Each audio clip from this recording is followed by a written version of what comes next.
Un momentito. Sí.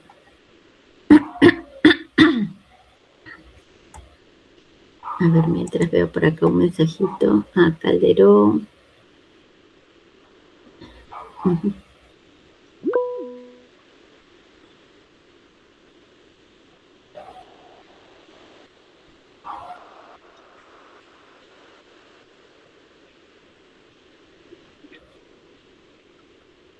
¿Ahí me pueden ver?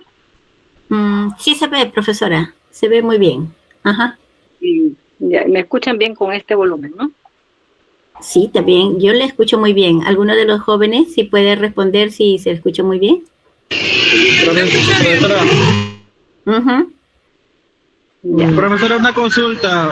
¿Va a volver a tomar asistencia? A ver, Cristian Joel Juárez Ramírez. Sí, ahorita te voy a... No te preocupes, Juárez. ¿Ya? Juárez Ramírez. No te preocupes, ya está. Listo, profesora. Entonces... Ya. Bien, entonces voy a elegir un ratito un punterito. Punterito este está en color verdecito. Ya, listo. Entonces, creo que se me fue la imagen acá. Ya, ahora sí creo. Bueno, entonces vamos a tratar el tema de principios de patogénesis microbiana, en primer lugar, y luego, bueno, yo creo que me equivoqué y he preparado el rol del hierro. Ya, el rol del hierro en la patogénesis.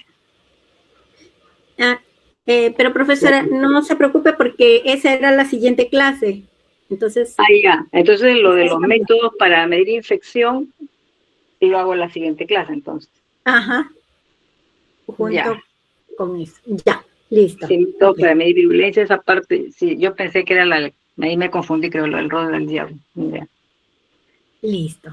Entonces hago esos dos temas y en la siguiente clase continuamos con el otro. Ya. Uh-huh. Listo. Ya, gracias. Entonces, bueno, cuando uno habla de los microorganismos patógenos, en primer lugar tiene que conocer una serie de conceptos, hay que tenerlos claros, ¿no? Para tener todos el mismo idioma, ¿no? Hay varios términos que a veces se confunden, no se dicen tal como debería ser, entonces vamos a ver ese tema, ¿no? Bien. Cambió la diapositiva, ¿no? Yo he hecho un cambio, casi cambió, ¿no? A la segunda. Ajá, infección y enfermedad. Ya, entonces, en primer lugar, los términos, ¿no? Infección, por ejemplo, ¿a qué le llamamos nosotros infección? Comúnmente hablamos de infección, ¿no es cierto? Tengo tal, no sé, estoy con una infección respiratoria, mi respiración, infección urinaria, etcétera, ¿no? Entonces, pero ¿qué cosa es, no? ¿A qué le denominamos? Entonces se denomina pues infección cuando los microorganismos ganan acceso o colonizan una parte del cuerpo humano, o bueno, también los animales, evaden las defensas del hospedero, invaden los tejidos y se multiplican, ¿no? Se multiplica en el tejido, ¿no? Entonces ahí hablamos de una infección.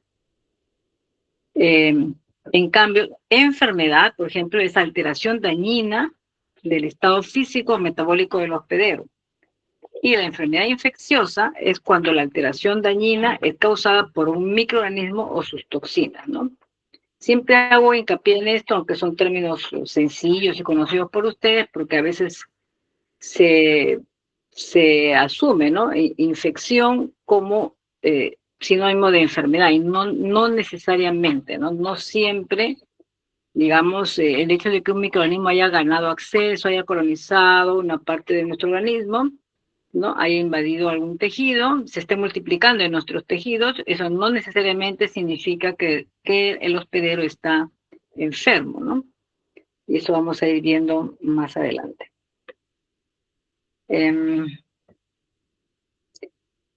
Ahora, patogénesis. Siempre hablamos de organismos patogénicos, ¿no? Patogénesis. ¿Qué es la patogénesis? Es el estudio de las interacciones entre un microorganismo y su hospedador, ¿no? Que resultan en una infección y en una enfermedad.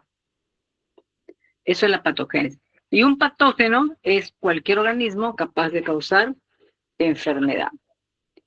Ahora, las palabras patógeno, patogénico, patogenicidad en general son términos que denotan la capacidad potencial de un microorganismo o de un grupo de microorganismos de producir enfermedad.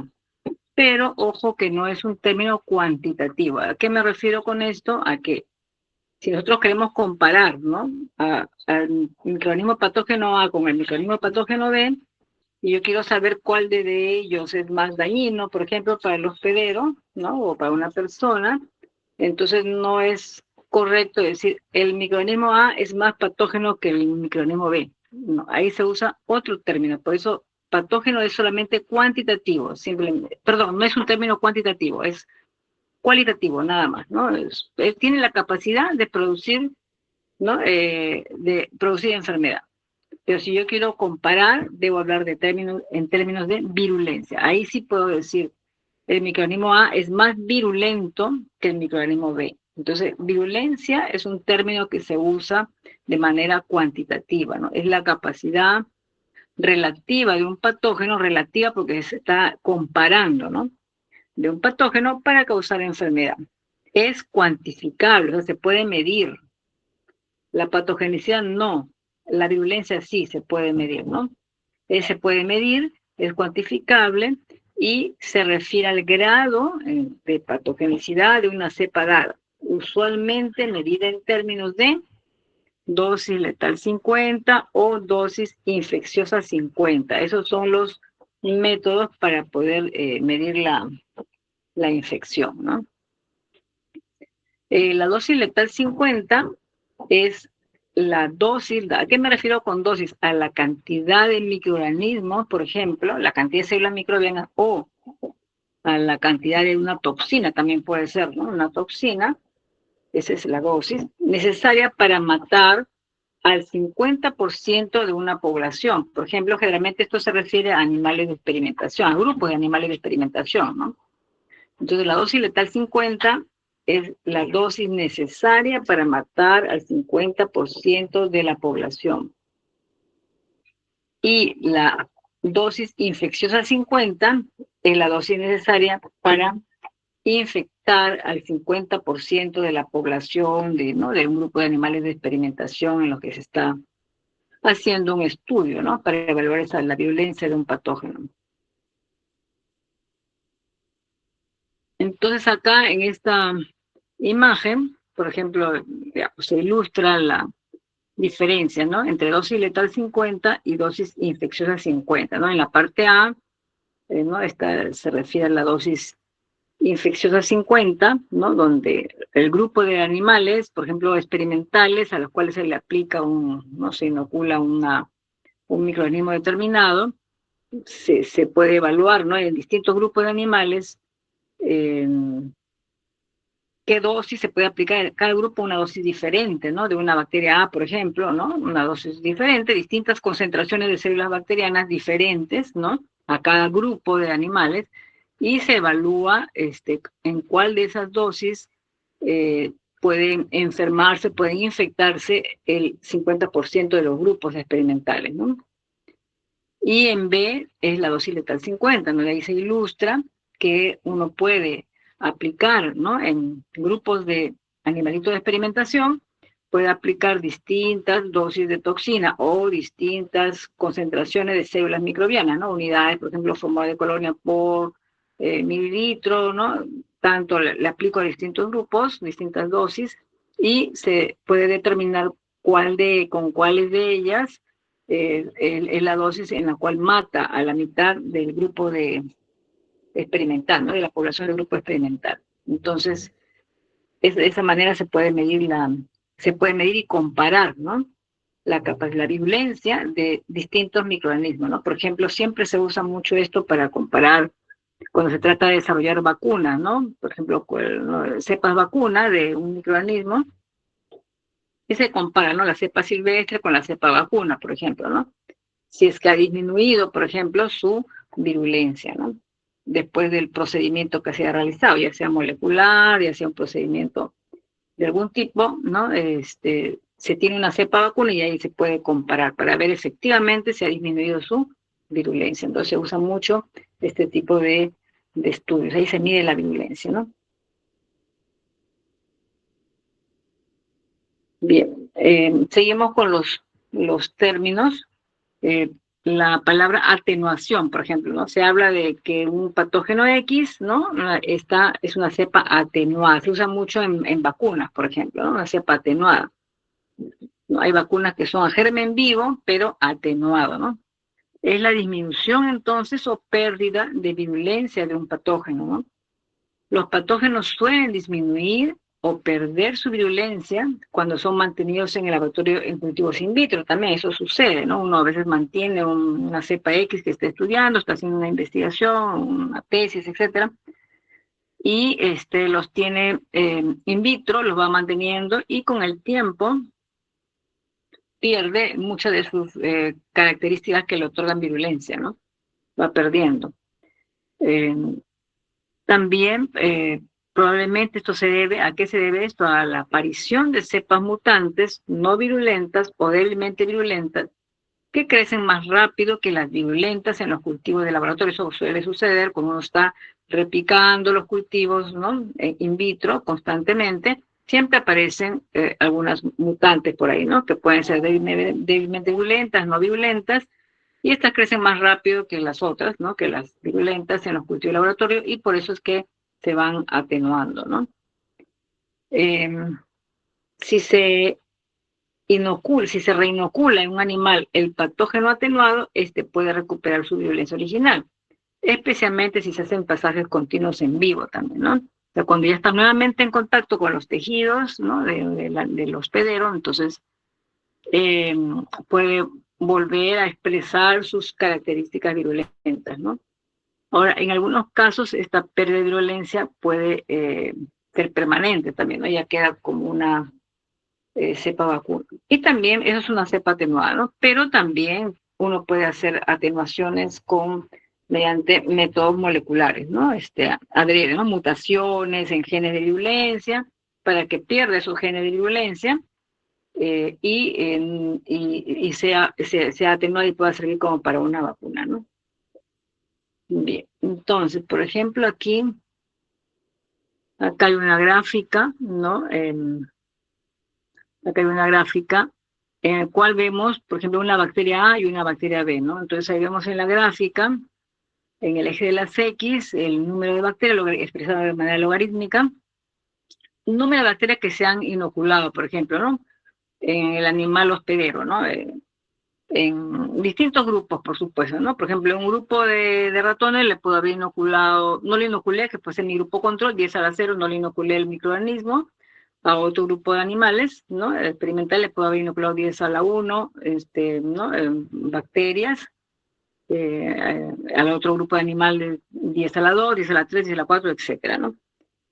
Y luego, en el eje de las Y, están viendo el porcentaje de los animales infectados. De esa población que ha inoculado, ¿no? En cada uno de los grupos, ¿qué porcentaje realmente se infectó? ¿No es cierto? Entonces ahí vemos A y B. Ahí tenemos de 0 hasta el 100% de la población de animales infectados. Y está una línea punteada en el 50%, ¿no? Una línea celeste que ven ahí. Entonces, ahí, por ejemplo, para ustedes, ¿cuál de las dos bacterias, ¿no? La A o la B, según este estudio de dosis infecciosas 50, ¿no es cierto? ¿Cuál de estas sería más virulenta? Según ven en la gráfica. ¿Qué dicen?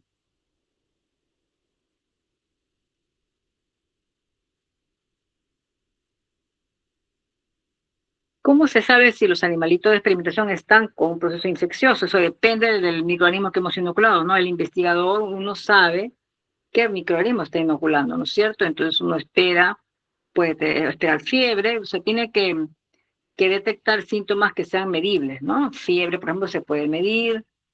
También ahí se puede medir la capacidad de colonizar tejido del hospedero, de repente si es una bacteria que coloniza, por ejemplo, el intestino, pues se sacrifica a los animales después del proceso, ¿no?, de inoculación y se evalúa, ¿no?, si hay, se hace un cultivo de ciertos tejidos, para poder saber si hay biocolonización, ¿no?, con esta bacteria, o también a veces se saca el vaso, depende, ¿no?, en caso de infecciones sistémicas, ¿no?, el vaso y se puede aislar el hígado, etcétera, y se aísla de varios órganos, se hacen los estudios, ¿no?, para ver si realmente hubo colonización del hospedero.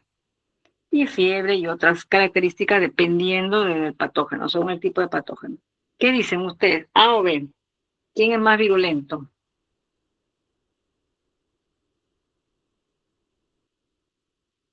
¿Qué ven en la gráfica?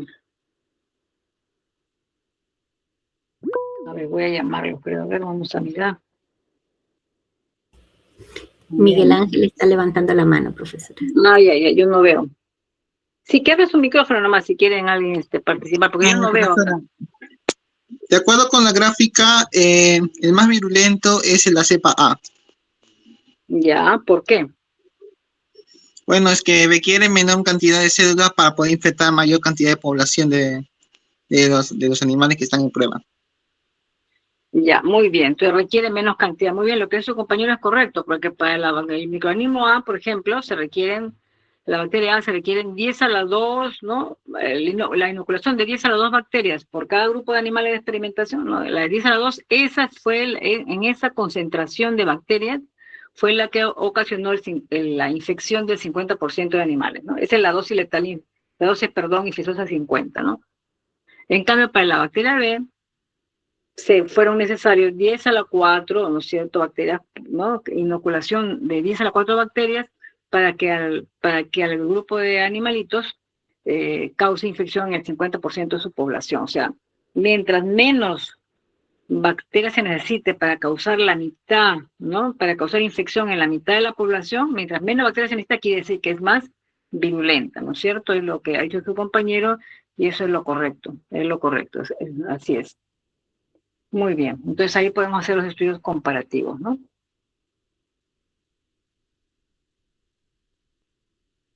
Bien. Ya les comenté eso, ¿no? Que generalmente lo que se hace también es sacrificar al grupo de animales de experimentación, a todos los grupos inoculados, ¿no? Y se puede obtener sangre, se puede cultivar sangre, se puede sacar hígado, vaso, pulmones, nódulos linfáticos, del cerebro, depende del tipo de patógeno, ¿no?, que uno sospecha, que sabe que va a infectar, y compararlo con otra cepa, por ejemplo, una cepa vacuna, ¿no? Entonces, se hace todos esos estudios, aparte de medir fiebre y otros síntomas, ¿no? Entonces, y signos se pueden medir, ¿no? Bien.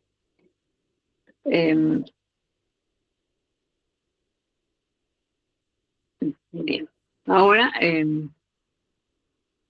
también se puede hacer estudios con equipos más modernos para hacer estas mediciones, ¿no? De la dosis infecciosa 50, por ejemplo, ¿no?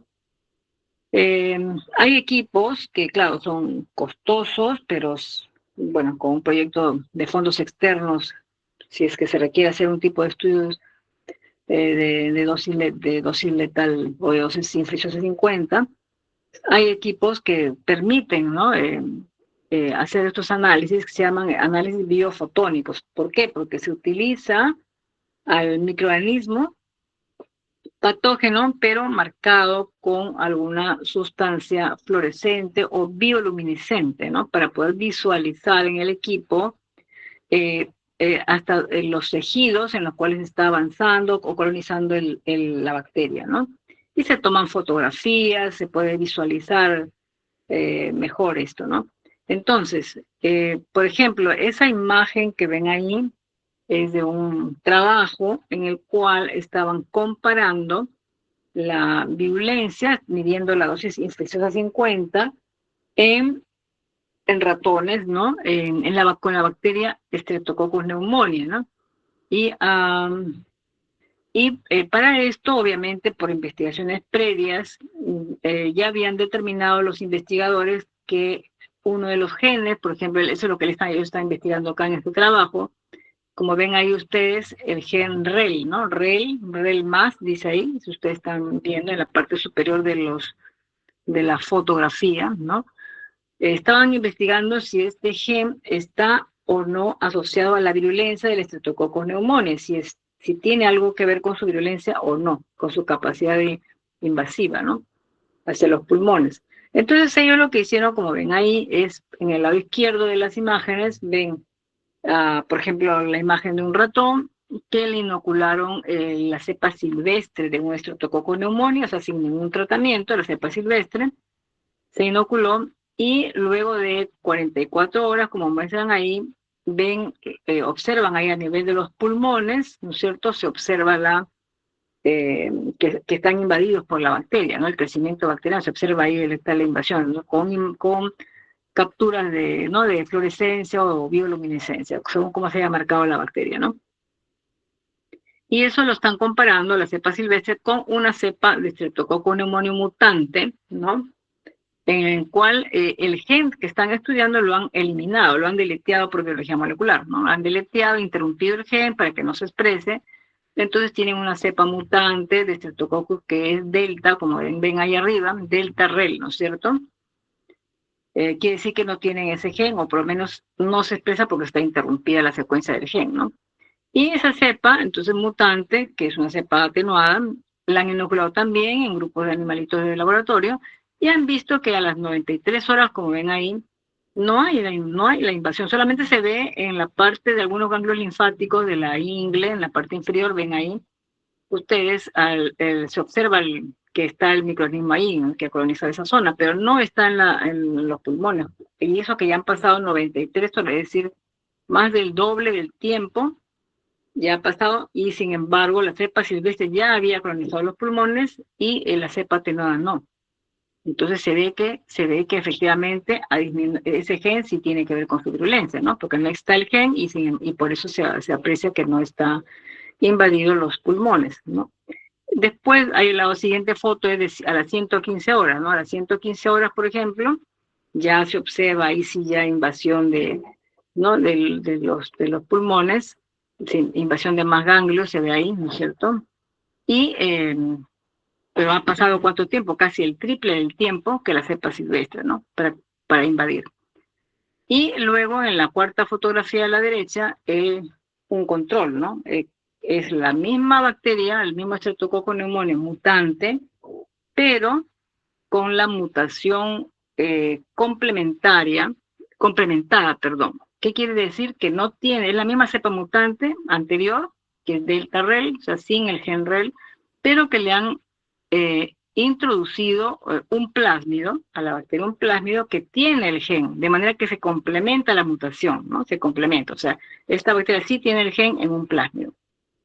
Y ahí se ve que a las 53 horas ya se observa en los pulmones la bacteria. Entonces ahí se demuestra que, bueno, 53 horas con 44 horas, que es el grupo, que es la cepa silvestre, es más o menos, no hay diferencia significativa, ¿no? Es más o menos lo mismo. Entonces se ve, queda demostrado ahí, queda evidente de que en esta bacteria el gen REL sí está asociado a la virulencia, ¿no? Entonces, y así, para desarrollar, pues, solamente a futuro cepas vacunas de esta bacteria, ¿no? Entonces, esto es muy interesante y hay equipos, hay empresas que venden variedad de este tipo de equipos según como uno requiere, como el investigador requiera, ¿no? De varios tipos de precios, etcétera. Pero sí suelen ser costosos, ¿no? A los animales los introducen anestesiados, ¿no? Hay un procedimiento, anestesiados al interior del equipo y se le toman las imágenes, ¿no? Bien, y así se puede ir evaluando, complementando el estudio. Muy bien. Acá. Acá hay otra gráfica, ¿no? Esta se refiere a la dosis letal, ¿no? Dosis letal 50.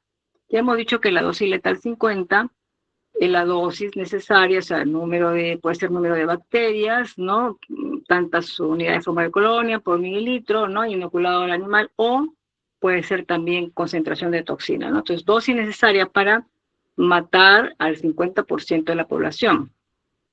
Bien, entonces ven ahí En la gráfica, en este caso de barras, Streptococcus pneumoniae comparado con Salmonella entérica Cerobactifimurium, ¿no? En el eje de las X ven los números de células inyectadas a los ratones, ¿no? A un grupo de ratones le han inoculado 10 a la 1, al otro 10 a la 2, otro grupo de ratones 10 a la 3, etcétera, hasta 10 a la 7, ¿no?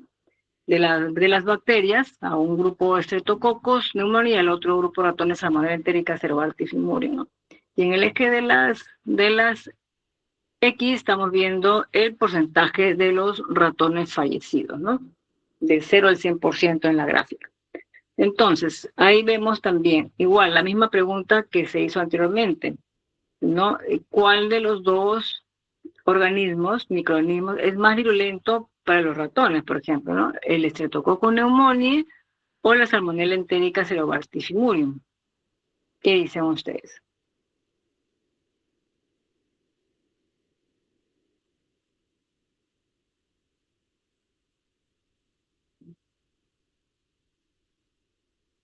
¿Qué dicen? A ver, chicos, rápido, ya su compañero hizo una respuesta. ¿Ustedes qué dicen acá también? Abran su micrófono porque yo no veo si alguien está levantando la mano.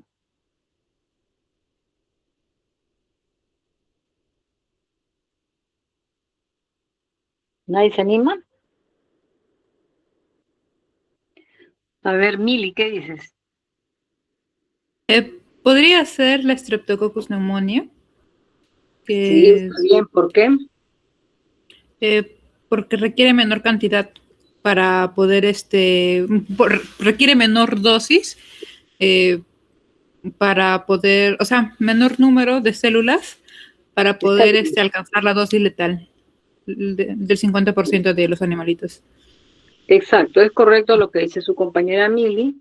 Efectivamente, si ustedes ven ahí en la gráfica donde está 50, ahí tenemos 20, 40, 60. Bueno, ahí ustedes trazan una línea imaginaria en donde está el 50% de animales muertos y ven la dosis, ¿no? En este Streptococcus pneumoniae, que está más o menos como 10 a la 2, por ahí, digamos, ¿no? Que requiere 10 a la 2, ¿no? Células inoculadas para matar al 50% del grupo de ratones, ¿no? En cambio, con Salmonella typhimurium, si trazan la línea imaginaria, ¿no? En 50, en este cuadro, en esta gráfica, perdón, y van a ver que más o menos 50 está como cerca, entre 10 a la 3 y 10 a la 4, ¿no? Más o menos está la barra, ¿no? Cerca de 10 a la 4. Se requieren más, pues, ¿no? Más células de la salmonela para matar el 50% de los animales. O sea, ¿no? Se requieren muchas más células que estreptococos. Por lo tanto, estreptococos es más virulento, ¿no es cierto? Es más virulento. Bien.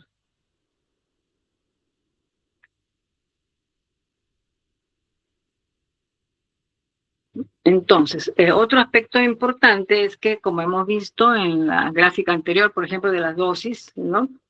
Estas gráficas suelen ser de dosis versus número de animales muertos, ¿no? Generalmente son sigmoides, no son lineales. Entonces, eso, cuando son sigmoides, no permite, pues, una determinación del punto preciso, ¿no? ¿Cuál es el punto preciso que ocasiona el 50% de la infección o el 50% de la muerte, ¿no? De los grupos de animales. Por eso se hace igual que cuando ustedes hacen estudios en bioquímica, hacen estudios de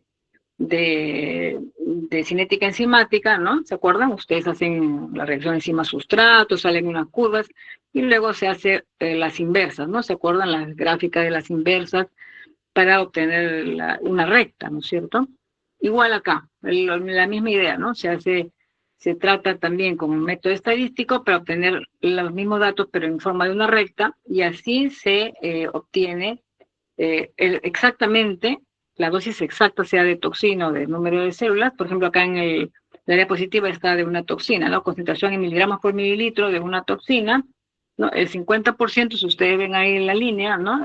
Mortalidad en este caso, que causa la toxina, ven ahí está más o menos como en 1, creo que está, ¿no? Bueno, es un ejemplo, ¿no? Que 0.11 y 10 miligramos por mililitro en 1, esta toxina mata el 50% de los animales, más o menos, ¿no?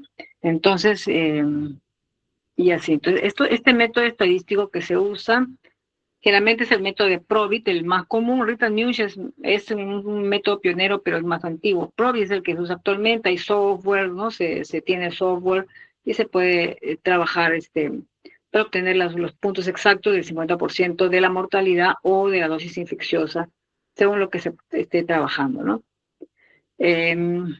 Y se puede pues calcular matemáticamente este punto correspondiente al 50%, ¿no? Y también se determina la significancia estadística, ¿no?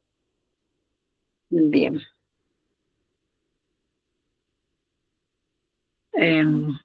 ¿Hasta ahí tienen preguntas?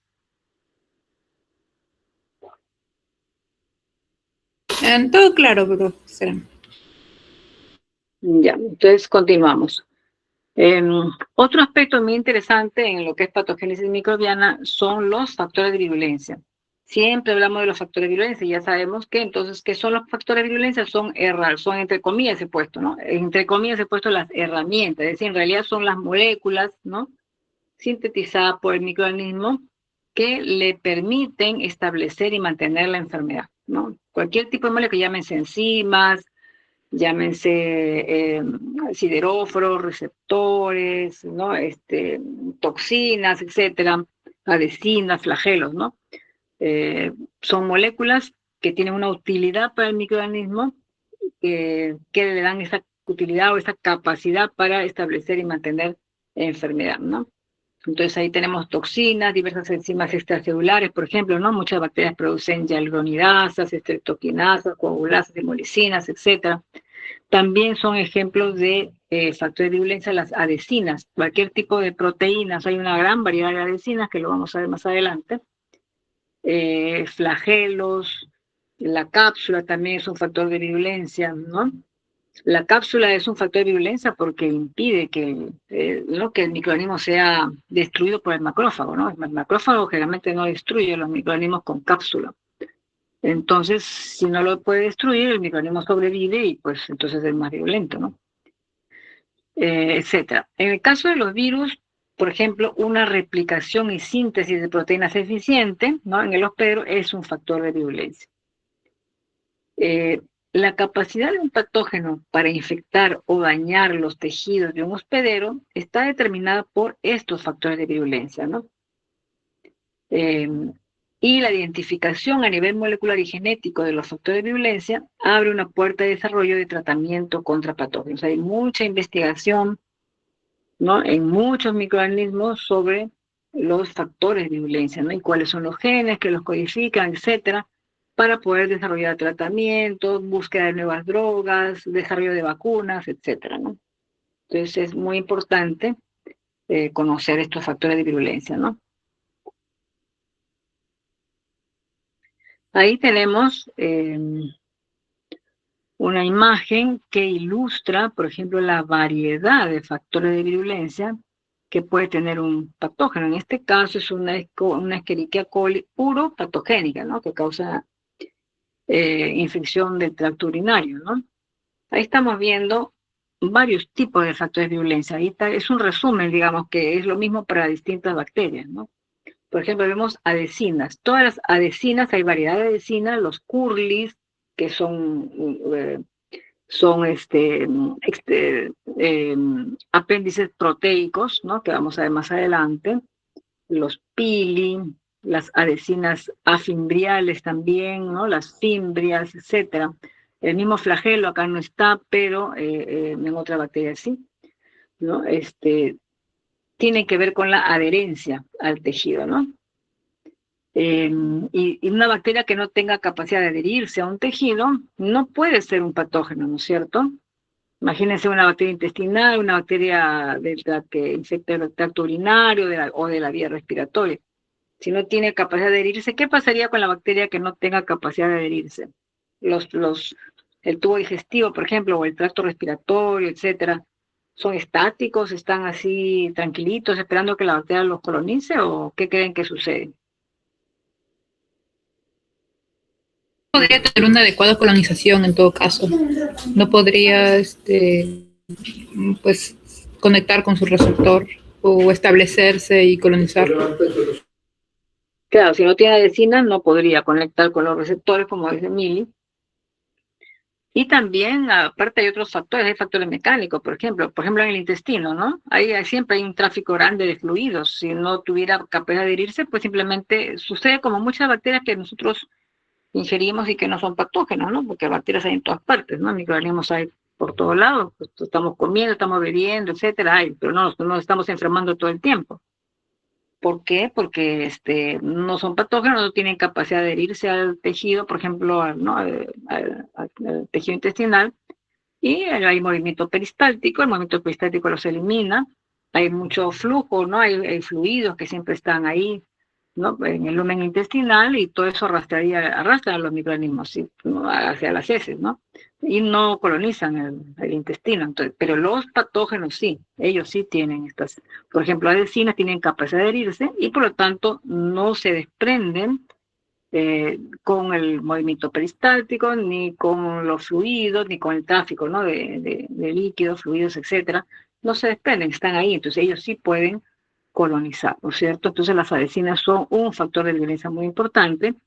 Todo patógeno las tiene, ¿no? Y pues el que no las tenga, pues no puede colonizar, ¿no?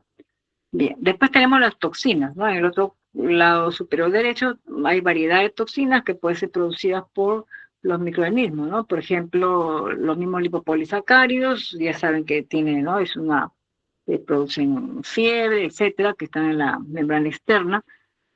Tenemos ahí lo que dice CNF, es un factor necrotizante citotóxico, ¿no? Que es producido por algunas E. coli gastrointestinal y también es producido por esta E. coli uropatógena, ¿no? Y este factor de necrosis citotóxico, CNF1, que ven ahí como esferitas verdes, ¿no? Induce cambios profundos en el citoesqueleto de la célula epitelial del intestino, ¿no? ¿No? También reorganiza la actina de la célula intestinal, de manera que eh, hace de que la membrana de la célula intestinal, que normalmente no es un fagocito, ¿no? No es un fagocito profesional, es una célula epitelial intestinal, se reorganiza de manera que sus membranas se evaginan y captan al microorganismo, lo internalizan. Entonces la misma bacteria induce a reordenar el citoesqueleto, ¿no? De la célula endotelial intestinal, para ser captado. O sea, la misma bacteria induce su captación o su mejor adherencia también, ¿no? Depende del tipo de patógeno. En el caso de coli patogénica, induce una adherencia más íntima con el tejido, ¿no? En el caso de uropatogénica, con el epitelio del tracto urinario, ¿no? Después también vemos que produce hemolicinas, ¿no? Y estas proteínas que dice ahí, SPADES, ¿no? Que estas vienen a ser son unas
para evadir el sistema inmune. Salmoquelina, ¿no?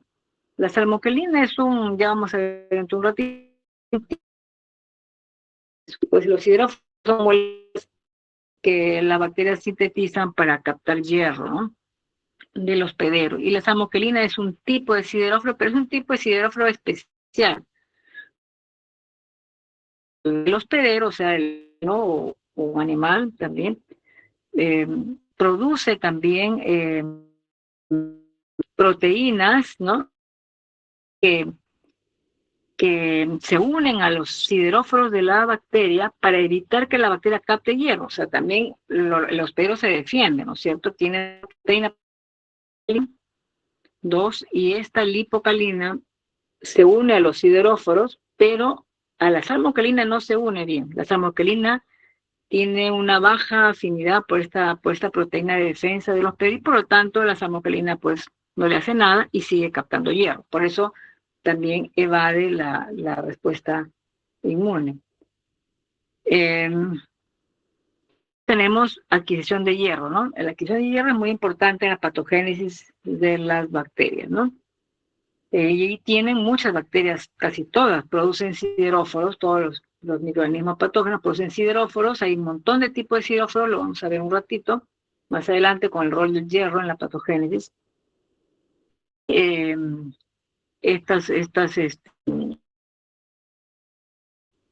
Los sideróforos, vemos ahí que son de varios tipos, captan el hierro, que es muy importante para la sobrevivencia de la bacteria en el hospedero, ¿no?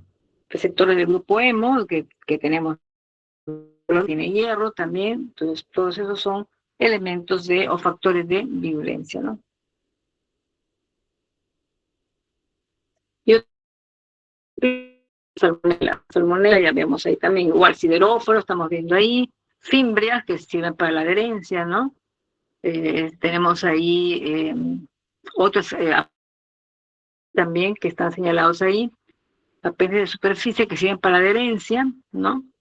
Se llaman INF de invasión, sirven para la invasión. Vemos flagelos también, tenemos enterotoxinas también, ¿no? Endotoxinas, etcétera, ¿no? Los antígenos O también inhiben la fagocitosis, inhiben la muerte por fagocitosis, el antígeno O que tiene las bacterias gram negativas, ¿no?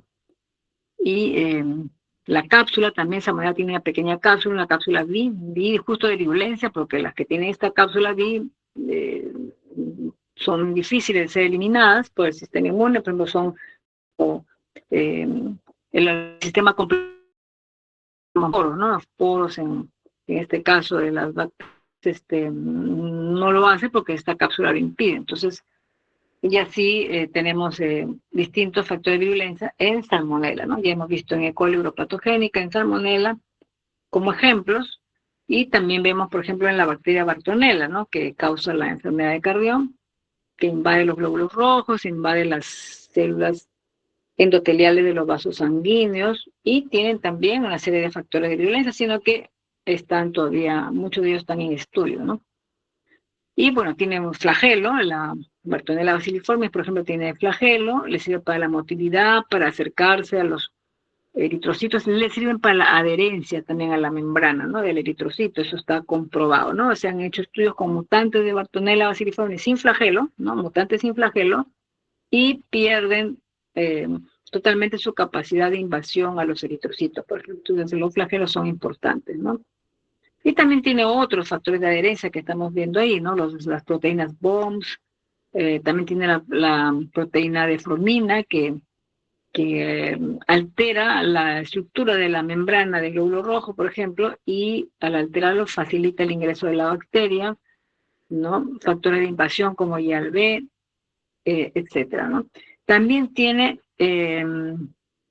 complejo de captación de hierro, ¿no? De hierro de grupo M, tiene receptores en su superficie, en su membrana, ¿no? Tiene receptores para la captación del grupo M de la hemoglobina, ¿no? M con H, ¿no? Que estamos viendo ahí.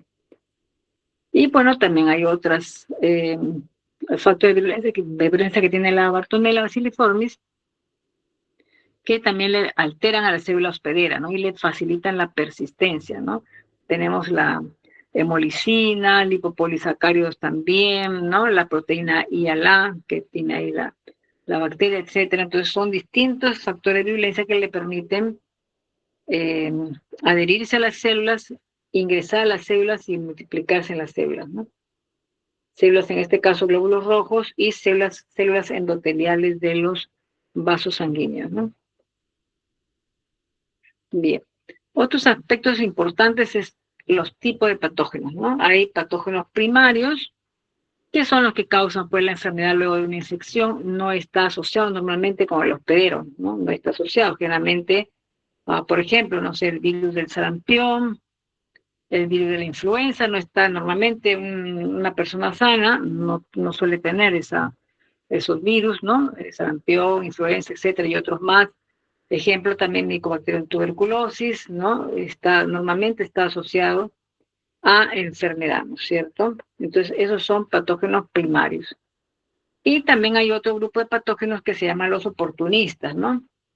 Los oportunistas que causan enfermedad luego de generalmente alguna circunstancia que inmunosuprime al hospedero, ¿no? Inmunosuprime a la persona, y ahí esos patógenos en esas circunstancias causan enfermedad. También algunos miembros de la microbiota pueden ser, de la microbiota normal de la persona, pueden ser oportunistas, ¿no? Entonces tenemos a Candida albicans, bueno, ¿no? Enterococcus faecium, ¿no? Etcétera, que pueden ser, que son oportunistas, ¿no? Y otros más. Está Pseudomonas aeruginosa, es muy conocida, Cinetobacter baumannii, etcétera, son patógenos oportunistas conocidos que producen, pues, por ejemplo, infecciones intrahospitalarias en personas que están inmunosuprimidas por alguna razón, ¿no? Pueden estar quemados, tienen quemaduras graves, padecer de cáncer, pueden tener algún tipo de inmunodeficiencia, etcétera. Entonces, esos son los oportunistas, ¿no? O también muchas de estas bacterias, también están las Klebsiellas, por ejemplo, ¿no? Pneumoniae, que causan infecciones intrahospitalarias, y generalmente hay brotes en las salas de neonatos, o sea, recién nacidos. El recién nacido todavía no tiene su sistema inmunológico debidamente desarrollado, o sea, está, y estos oportunistas ahí están, pueden causar estos brotes infecciosos, ¿no? Bien. También hay patógenos que se les puede clasificar como toxigénicos, ¿no? Que causan enfermedad por medio de toxinas que inhiben la función celular o matan a la célula del hospedero, ¿no? Producen toxinas. Ejemplos: Clostridium tetani, botulino, penfringen, que ustedes los conocen ya, ustedes han estudiado bacteriología, ¿no? Colinabacterium diphtheriae, Vibrio cholerae, etcétera, son ejemplos de patógenos toxigénicos, ¿no? Que lo que causa la enfermedad en la persona o mata las células, ¿no? De los tejidos son sus toxinas, ¿no? Y otro tipo de patógenos son los invasivos, ¿no? Causan enfermedad debido a su gran crecimiento en el tejido del hospedero, de tal manera que inhibe su función. Por ejemplo, hace un rato hemos visto, ¿qué patógeno hemos visto que es invasivo? Hace un ratito hemos visto unos ejemplos. En la clase hace un ratito hemos visto, por ejemplo, díganme. ¿Podría ser un pseudomonas, un invasivo, o que también es oportunista? Claro, antes hemos clasificado, ojo, me voy a la otra diapositiva, entre primarios y oportunistas, ¿no? Ya está. Uh-huh. Pero otra clasificación es toxigénicos e invasivos, ¿no? Entonces, ojo que no solo Mili debe responder, ella está respondiendo, pero cualquiera de ustedes, y a la próxima que no responda Mili, sino responda a otra persona, ¿no? Bien, entonces, esta es otra clasificación, o toxigénicos, invasivos, y también hay unos que son las dos cosas, ¿no? Que también pueden ser las dos cosas. Entonces, puede causar enfermedad mediante toxinas e invasividad al mismo tiempo, ¿no? Por ejemplo, Pseudomonas aeruginosa, que menciona su compañera, produce toxinas, o sea, produce una serie de enzimas, ¿no? Y sustancias que la hacen bastante, ¿no? Capaz de invadir los tejidos, puede invadir los tejidos, pero también, bueno, produce toxinas y también puede invadir tejidos, ¿no? Pues las dos cosas tiene, ¿no? produce una serie de factores de virulencia, ¿no? Un montón de factores que pueden hacerlo de las dos maneras. Ya, por ejemplo, invasivos. Acabamos de ver hace un rato, dice, ¿a quién hemos visto hace un rato? A Streptococcus pneumoniae. ¿Se acuerdan el ejemplo de los estudios biofotónicos con los ratoncitos, etcétera? Son invasivos. El Streptococcus pneumoniae es invasivo, por ejemplo, ¿no? Causa enfermedad porque invade la vía de los pulmones, ¿no? Las vías respiratorias inferiores.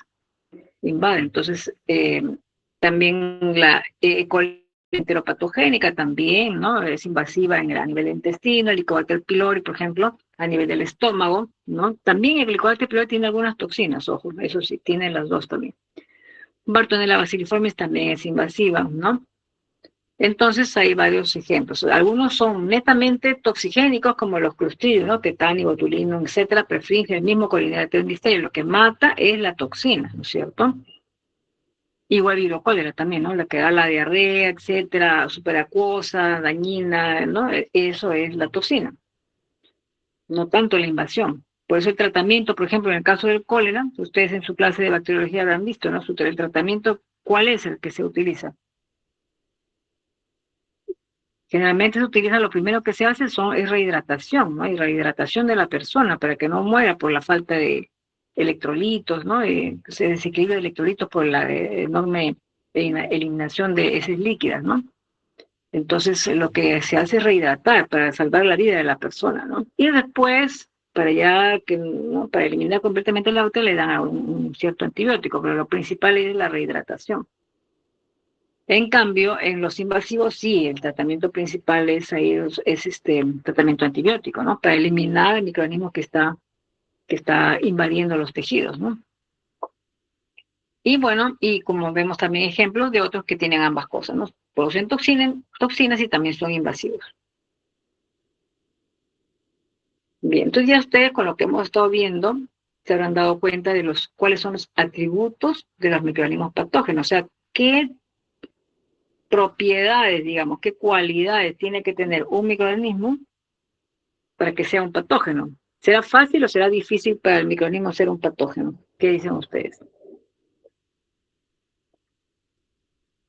La mayoría por ejemplo, de especies bacterianas que se conocen, ¿no? ¿La mayoría son patógenas o no patógenas?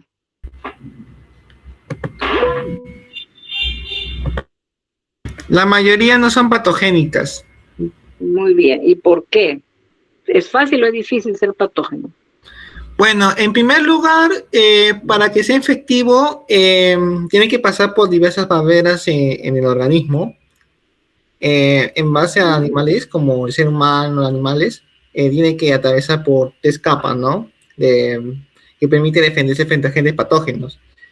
Y en primera es la piel. Es ahí donde la gran mayoría sucumbe o no logra sobrepasar ese primer nivel de protección. Muy bien, claro, como dice su compañero, es difícil ser patógeno porque el microorganismo tiene que tener, como le dije, herramientas, o sea, sus moléculas, enzimas, proteínas de superficie que le permiten adherencia, etcétera, etcétera, una serie de moléculas que le permitan ir pasando por las distintas etapas, como dice su compañero, ¿no? Etapas para poder al final causar enfermedad en un hospedero, ¿no?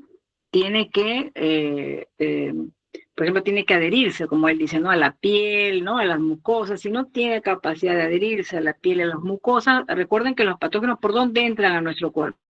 Por las del exterior, ¿no es cierto? Entran por las mucosas respiratorias, ¿no? Puede ser la nariz, la vía oral, etcétera, ¿no? La mucosa intestinal también por la vía oral, ¿no? La mucosa intestinal, ¿no? Por el tracto urinario, por ejemplo, ¿no? También entra por las mucosas, ¿no es cierto? El tracto genital también, a través de las mucosas. Entonces, los microorganismos, lo primero que tienen que hacer para ser un patógeno es tener capacidad de adherencia a la piel o a las mucosas, ¿no? Piel y mucosas. Si no tiene esa capacidad, no es un patógeno, ¿no? Bien, luego, que si tienen estas, ¿no? Adhesinas y moléculas necesarias para poderse adherir, ¿no? A la mucosa, fijarse, como les puse en un ejemplo anterior, las mucosas no están estáticas, tienen cilios, como en el caso de las vías respiratorias, ¿no? que botan todo lo que va entrando para que no entren microorganismos, por ejemplo, a la vía respiratoria inferior. No solamente están en la vía respiratoria superior, están los microorganismos, ¿no?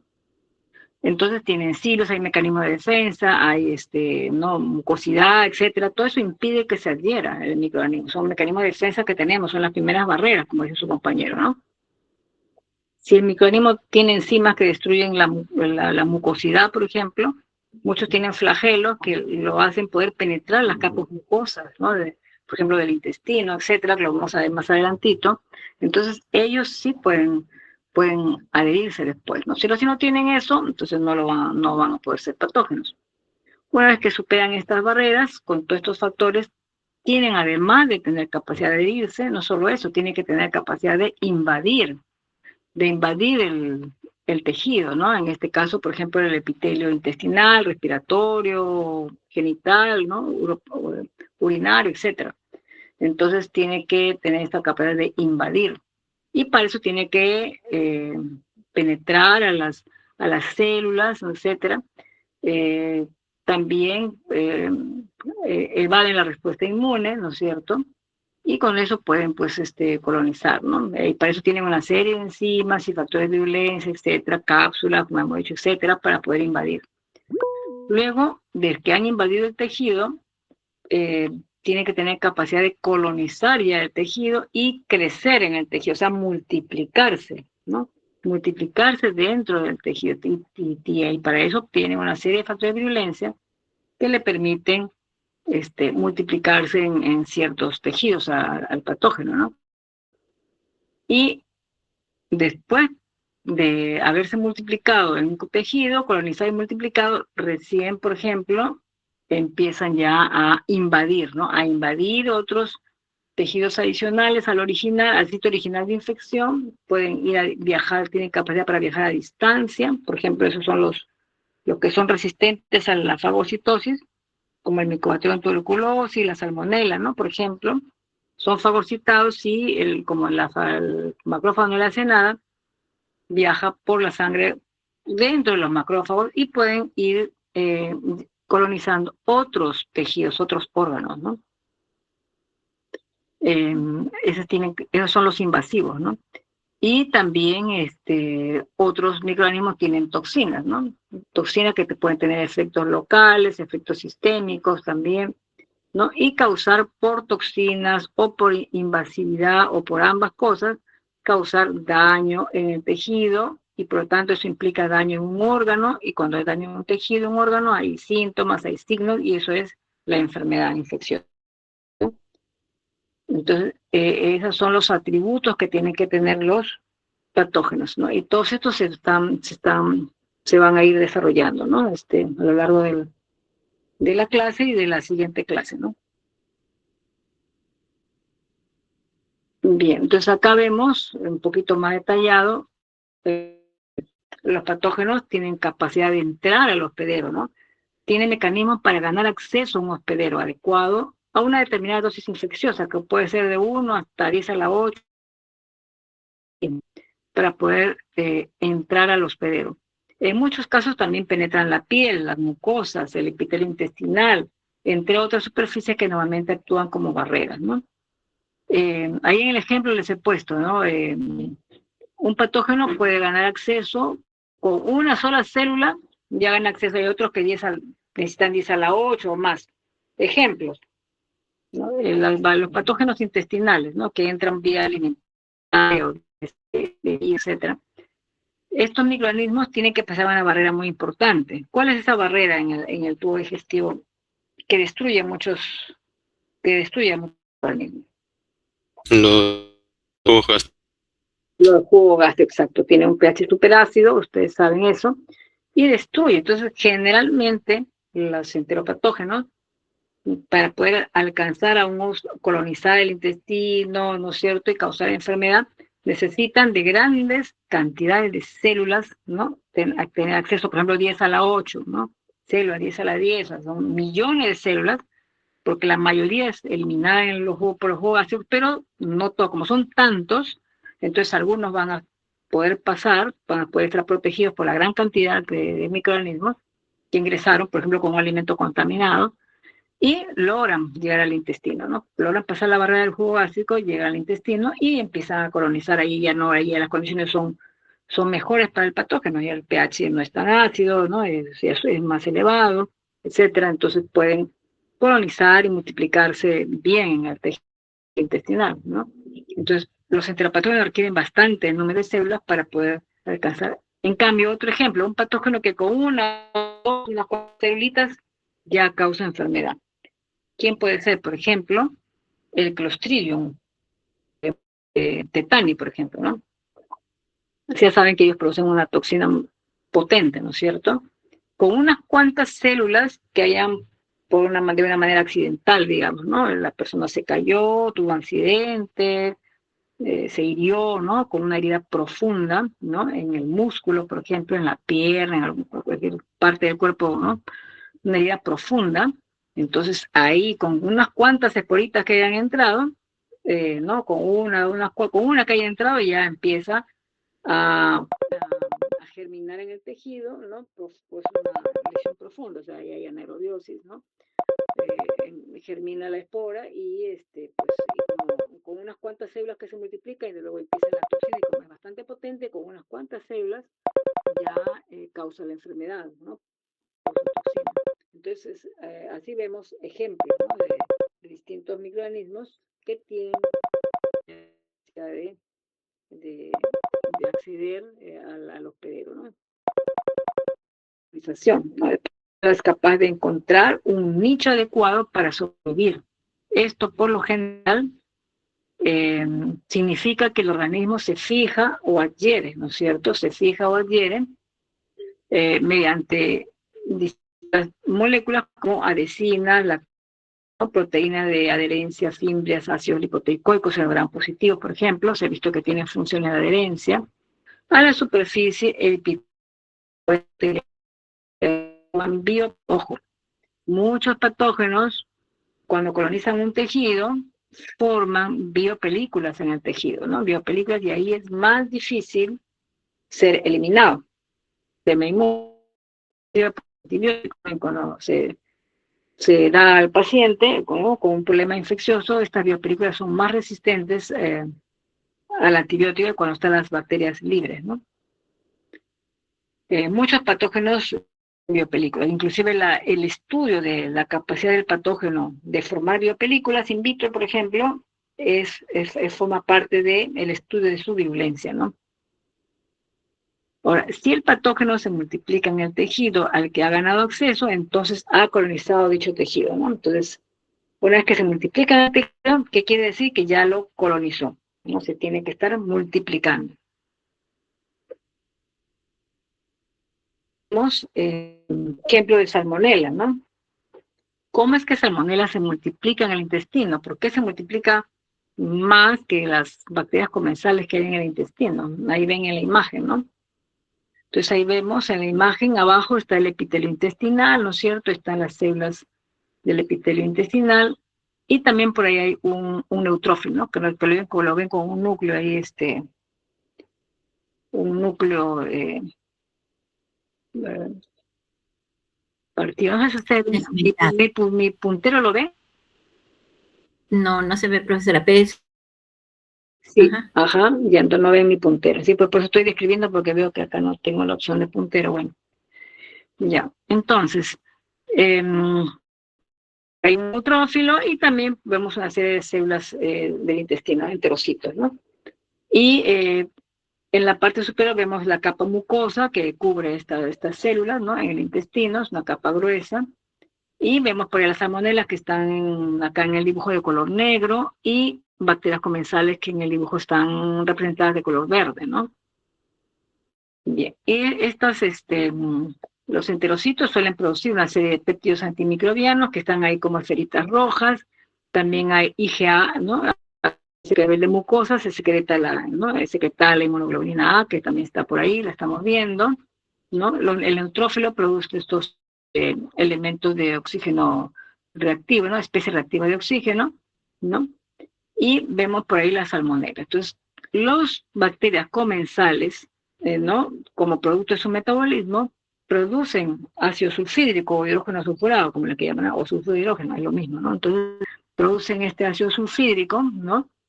Y la salmonela utiliza este ácido sulfídrico y lo convierte en, por ejemplo, esto se puede convertir en tiosulfato, en tetrationato, y el oxígeno de estos productos, ¿de dónde viene? De los ROS, ¿no? De las especies reactivas de oxígeno producidas por los neutrófilos, ¿no? Por la inflamación que está causando a la bacteria, la salmonela.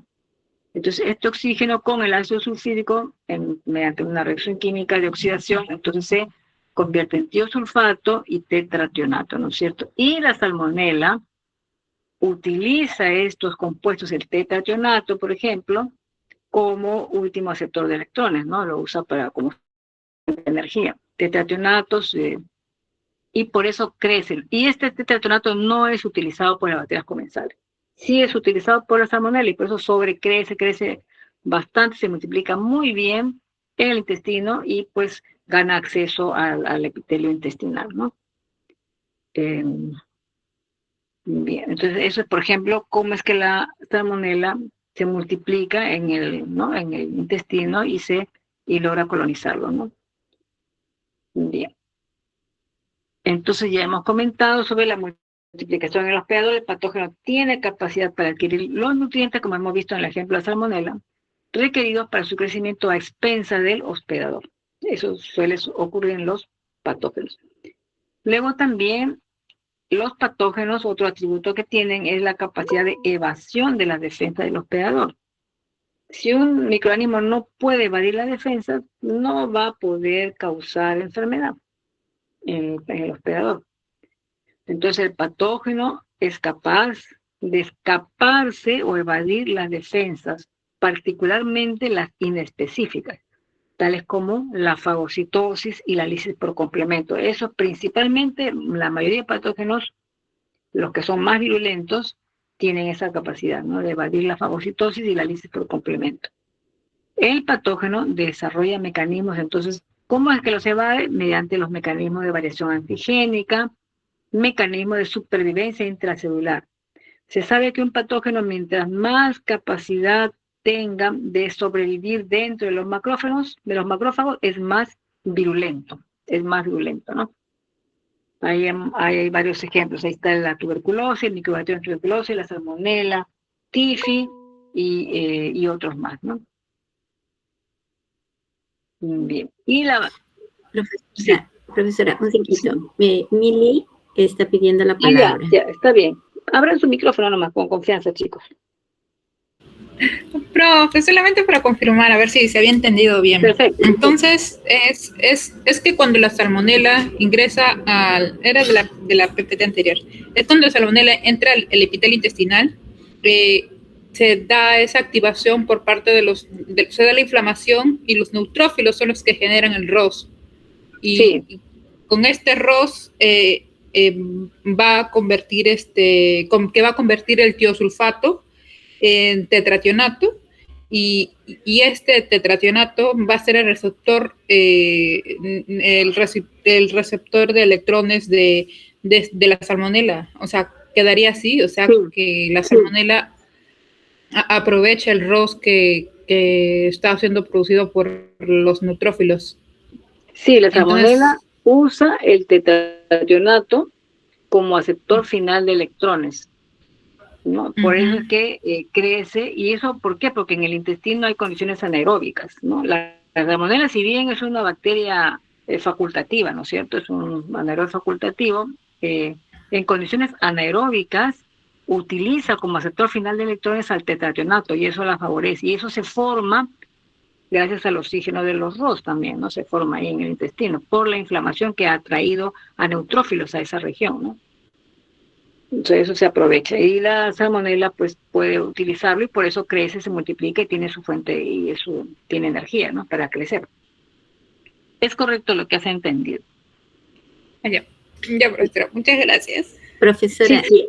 Y ahí también podríamos agregar que, por ejemplo, para el enriquecimiento de salmonela cuando estamos en el laboratorio a partir de una muestra de heces y queremos que la salmonela se pueda ser aislada, ¿no? Entonces nosotros colocamos en medio de tetrationato, que es uno de los medios que se utilizan, ¿no? Ya que Salmonella puede crecer en tetrationato a comparación de las enterobacterias que también se encuentran en las muestras de ese y no tienen esa capacidad. Entonces aquí viene pues el enriquecimiento y se comporta como inhibición, ¿no? Para que podamos lograr un buen crecimiento de Salmonella y luego hacer los procedimientos que siguen.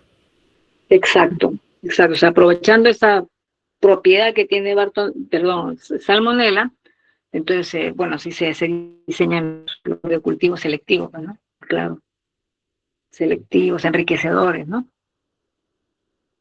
Así Muy es. bien, excelente. Sí, excelente. Entonces, luego, que me quedé por acá, ¿no? Ya. También, además de todo lo que estamos comentando, un patógeno, o sea, un microorganismo, para poder ser patógeno, también tiene que tener la capacidad de alimentarse desde el sitio inicial de la infección, ¿no? No,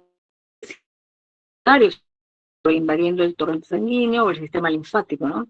Ese es el ejemplo típico de la salmonela, siempre les pongo la ley y entran por vía oral, ¿no es cierto? Invaden, llegan al intestino, ¿no? Colonizan el intestino, etcétera, se multiplican ahí a través de los macrófagos, ¿no?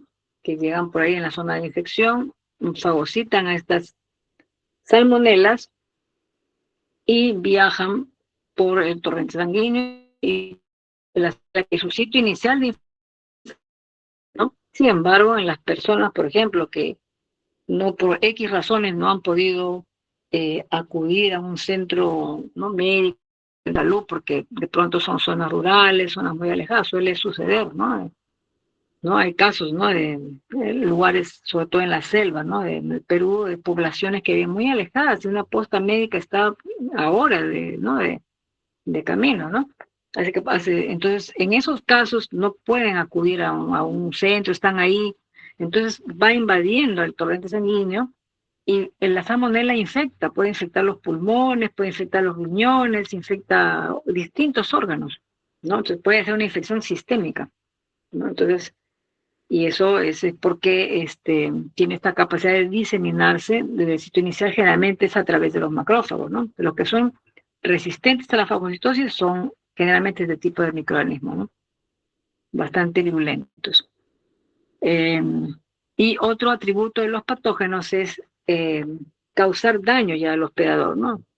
El patógeno causa enfermedad mediante algún tipo de daño, ¿no?, a las células, a los tejidos del hospedador, mediante la producción de toxinas o también, ya hemos dicho, invadiendo, producen enzimas, etcétera, y alteran la función, pues, ¿no?, del tejido, y eso causa una serie de signos, síntomas, y eso significa que la persona está enferma, ¿no? Se ha alterado la función normal de algún tipo de... Y otro atributo más de un patógeno, por eso les digo la cantidad de atributos que tiene que tener para las distintas etapas que estamos viendo, ¿no? El escape y la reinfección, o sea, el patógeno también tiene la capacidad de moverse de un hospedero a otro, ¿no?, causando la diseminación de la enfermedad. Y para esto acá interviene mucho la regulación de la expresión de genes de virulencia, ¿no? Por parte de los patógenos. O sea, ellos detectan, ellos regulan genes de virulencia según estén en el hospedero, estén en el ambiente, y así se pueden sobrevivir en varias circunstancias, ¿no?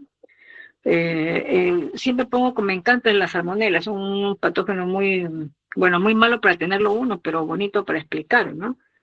La salmonela está en un momento dado, está en el intestino, ¿no es cierto? Y ahí las condiciones no son las mismas que cuando la salmonela está en un alimento o la salmonela está en el agua, etcétera, ¿no?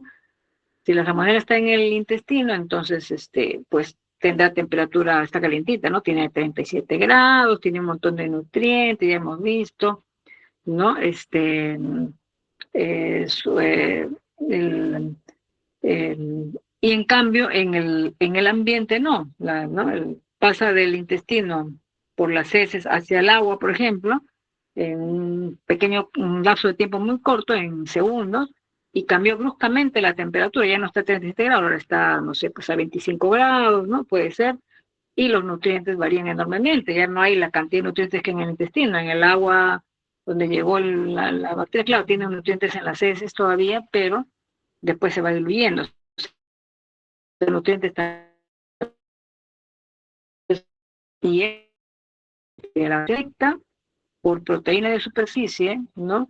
Si está o si está en el ambiente. Y según eso, regula la expresión de sus genes, ¿no?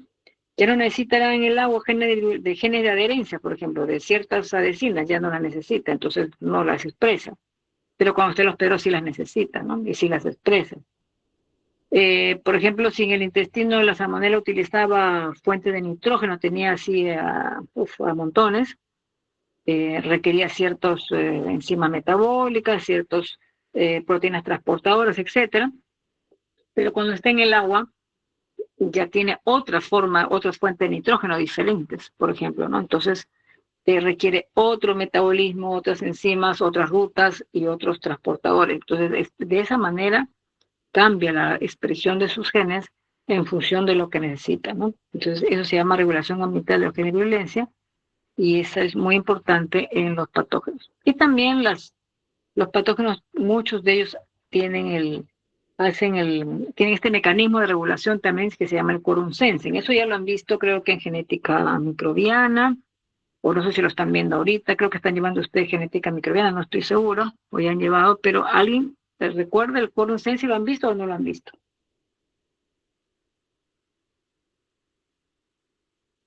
¿Qué dicen? Sí lo hemos visto, profesora. ¿Qué se acuerdan? En fisiología microbiana, muy bien, sí se ven varios cursos, ¿no? En genética también creo que hay una clase de quorum sensing. Entonces, también se ve incluso también en Sí, te escucho. No estoy escuchando, ¿no? Con patas. Es uno de los mecanismos también. Ya no escuché porque se entrecortó una parte. Por favor, ¿podrías revisar respecto al quorum sensing? También, exacto, ¿no? En patógenos de plantas también, por supuesto. Entonces, la bacteria detecta allí su densidad poblacional, ¿no es cierto? Y según eso, regula la expresión de sus genes, en este caso de virulencia, por ejemplo. No, claro, que no tiene que ver con virulencia, también regula por quorum sensing, pero ahorita no es el tema, sino que por quorum sensing regula la virulencia, ¿no? En el hospedero, detecta que está en baja densidad poblacional, no expresa todavía ciertos genes, ¿no? Entonces, para no atraer justamente a más células del sistema inmune y evitar pues ser eliminado con facilidad, porque cuando son pocas células del patógeno, una densidad menor, sería fácilmente eliminado. En cambio, cuando la bacteria ya se ha multiplicado y detecta que su densidad poblacional ya es alta, ahí gatilla la expresión de una serie de genes de virulencia, y pues ya el sistema inmune se le hace más complejo poderla destruir. Entonces, muchas drogas antimicrobianas también se investigando el quorum sensing, qué drogas pueden inhibir el quorum sensing de los patógenos, ¿no? Hay bastantes publicaciones y estudios sobre esto, para justamente poder eliminarlo con más facilidad, ¿no?